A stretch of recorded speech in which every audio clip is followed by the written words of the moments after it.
Welcome to Shorty SuperCoach and welcome to the weekend preview and a bit of an earlier preview, doing this one in the morning today. Of course, I'm off to the North Melbourne and Western Bulldogs clash tonight, which should be a very good hit out, so looking forward to that one. So churning the weekend preview out a little bit earlier. I'll take you through everything you need to know ahead of this weekend's SuperCoach news, and we'll start with some of the notable ins and outs from a SuperCoach perspective. And I'll start with the shorter list of the two, and that's definitely the ins. Christian Petrarca finally makes his debut, which is great. Ryan Davis returns, which is very good for most sides on the bench there. Brett Deledio comes in. Probably won't be in many sides, but keep an eye on him. Certainly down the track, he's one to monitor as a future upgrade. And Ben Keys, a future downgrade, no doubt. A very talented line there. He's had to work pretty hard for his debut, but certainly keep him on your radar. But also bear in mind Dane Beams has to come back, so just all things we're going to have to keep an eye on. George Hewitt also named on the extended bench, but you'd certainly expect after a quality Swans outfit last week performed well, you'd expect him to hold his spot. But the outs list is not a very favourable one, and if you can dodge many of these bullets, you're doing well. But Suckling out. Nat Fyfe, of course, is out. Tom Lee was even dropped. Many were looking at him as perhaps more preferable downgrade target. Alex Rance will miss a couple of weeks for smacking Watsy in the back of the head. Robbie Gray, of course, is out. Definitely at least 2 weeks, potentially 3. You never know what happens after there. Matt Lobe has been dropped, swinging the axe out there. Chad Wingard, of course, is struggling once again. He can't get back into the side with concussion, I believe. Tom Ruggles is managed, obviously not finding a matchup for him there. And still no Brad Crouch. He'll play in the Sandful, interestingly enough. So that is a lengthy list of players. If you've heard me read that out and you're thinking, what the hell do I do with Fyfe? I've already talked about that. I'll put the link for that video in the description. You can check that out because it's the obvious talking point. Hence, I did a separate video for it. But look, you could quite easily be hit by Fyfe, by Rance, by Robbie Gray. Matty Lobe, probably not as much. I think he's still in 8% of side, so certainly some. There'll be some people who are reeling at the moment. There'll be some people who are absolutely struggling, would have had lots of thought processes about their trade angles coming into the week. Boom, Thursday night rolls around. You got to throw them out the door because all these changes in the sides have come out. So what do you do there? That's my take-home message, is just go into damage control, batten down the hatches. Some weeks I'll talk about the fact that, it's a cruisy week. Not many changes have happened, not many injuries, happy days. But the odd time will come around, sometimes more frequent than other years in SuperCoach, where you just got to get through the week. You just got to patch up the holes, not sink, as some sides will. There will be teams out there that will be forced to play, your Davises, your Kennedys, your Hewitts, your Papleys, your Adams and McDonald tipping Woodies and things like that. I mean, some of those are obviously already in people's sides, but there'll be a lot of rookies in some teams. Of course, everyone will be trading out Fyfe. I think if you're going with the Lobe option, I think you just got to find the cash. You just got to get in a Nick Nat or a Gawn or a Goldstein if you can. And if you don't have that money but you have to make that trade to avoid the zero, you might just go Steph Martin, who's at 5.15. But Lobe, definitely a failed experiment, as has Leuenberger been to a certain extent. Leuenberger's been a good player without a good scorer. So they both lost cash. And look, we're going to have to obviously chop them both now. I think many would have chopped Louis. And if you've held on to Lobe this time, you certainly got to chop him now because he will be giving you no points this weekend. But just running through that, of course, Suckling you trade out, Fyfe you trade out, Lee you don't consider now, Rance you hold, Robbie Gray you hold, Chad Wingard if you got him you hold, Tom Ruggles you hold, Brad Crouch if you've held him this long you hold him again. I'm in that boat, so he's playing Samful. If he plays alright, he'll surely be in the side next week. So I think that's what you definitely do with some of those players. If you're looking, well, we won't go the guys to downgrade first. We'll go perhaps players and cash cows that have peaked.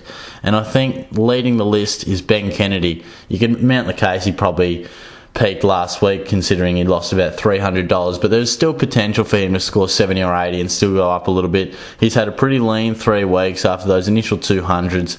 I, like many others, traded him in after those first 2 tons, and he's been pretty poor since. So it's disappointing, but he's still made us 100,000.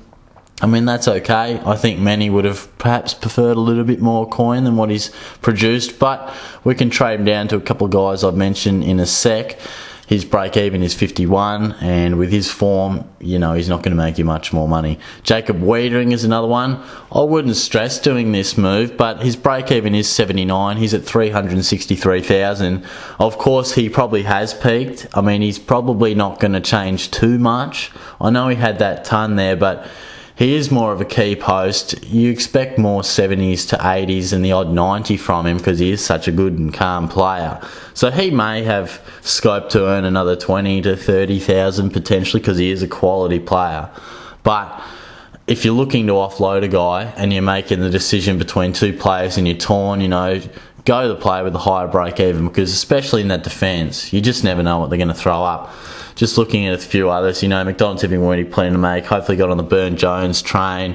Adams, again, I think his break even is getting up there. He's at 333,000, and I think his break even's in the mid 40s. So he probably will make that tonight. I would caution, if you can put him on your bench. I know I'm going to make the gutsy call, and I'm going to put a bloke who's averaging 93 on my bench, because I think he'll have his work cut out with the likes of Ben Brown, Jared Waite and Drew Petrie, and I'd rather have a Burn Jones, McDonald tipping Wood against the Blues, etc. So that's just my thoughts on that aspect. If you're looking to trade someone down to, you might go Jaden Hunt or Tim O'Brien. I think would be leading the charge.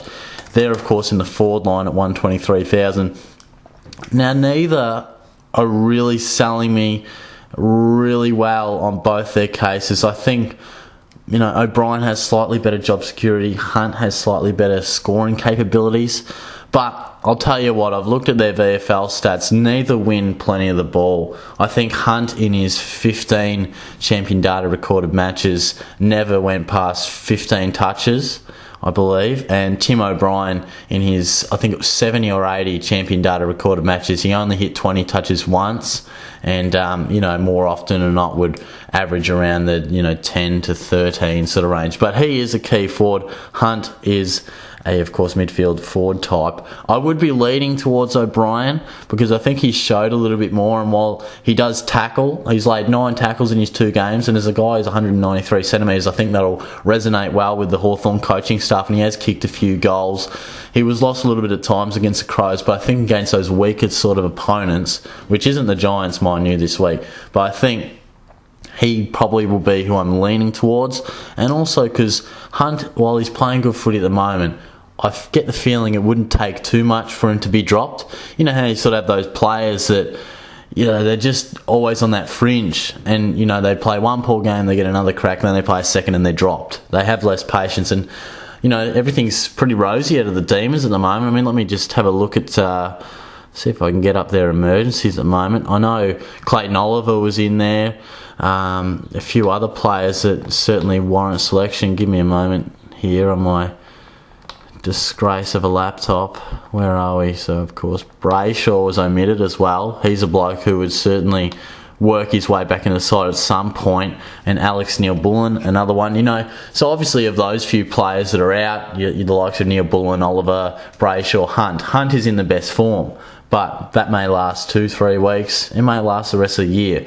But I am slightly leaning towards O'Brien, just because the Hawks, of course without Roughhead, they're playing Gunston, O'Brien, Sicily, and I'm pretty sure they're playing McAvoy and Segler. So they're going tall. Gunston, of course, is very mobile and roaming around the ground. O'Brien playing more key post. Hence, I think his job security.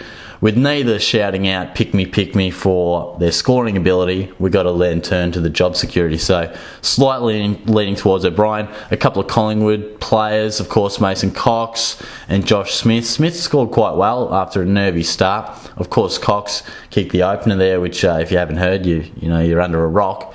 But they're 2 players probably consider next week. And that's probably about it for me. A quick look at the captaincy. I think, obviously, with the fact that Dangerfield and Ablett are playing on the same night and in the same game, and Ablett hasn't been overly convincing anyway, you're probably looking at Dangerfield, but normally you might go Ablett into Dangerfield, of course, with Fife being out. That is not the case. So with the Pies playing later in the week, if you have Wyatt, it's no help to you if you have Cox, which probably many would have made that mistake, unfortunately. I have a Gold Coast player as well in Lurch. You might go Gawn, capable of turning up big time as we've seen. You might go someone like Josh Gibson, who's capable as well. Dylan Shield, if you have him. If you got no one else, you might throw it to Liberatore and just hope he really bursts out and can dominate tonight. But if you're feeling a little riskier, or if you have better faith in Luke Parker or Scott Pendlebury, you might go Ablett or Dangerfield vice captain into Parker and Pendlebury, and you might not even use that inevitable captain anyway. You might just cut your losses with a 120 or 130 from a Ablett or Dangerfield anyway, if you're going that slightly riskier tactic. But they're my thoughts on the captaincy, and that's my thought process on most things SuperCoach this week. The take-home message is just get through this week. There'll be some people who, I've missed the Fife boat. I don't have Robbie Gray nor Suckling or Rance, so I've come off pretty well. I complain a little bit in the press conference, I know, but as far as injuries go, I've been relatively lucky. I'll be chopping Jesse Lonergan. Sam Gray's on many people's watch list as well. But with the teams out, I didn't focus on him as much because he'll get more opportunity with Robbie out of there. And also, there may be more pressing issues than a Sam Gray. I suggest that may be the case. But certainly stay tuned to the channel. The press conference will be next up next week. All the best for the weekend. Give the video a like. If you've got any questions, shoot them through quickly, I suppose. I probably won't be able to answer too many tonight, so I might answer a few during the early arvo or something like that. But subscribe to the channel for plenty of SuperCoach content in 2016, and I'll talk to you guys soon.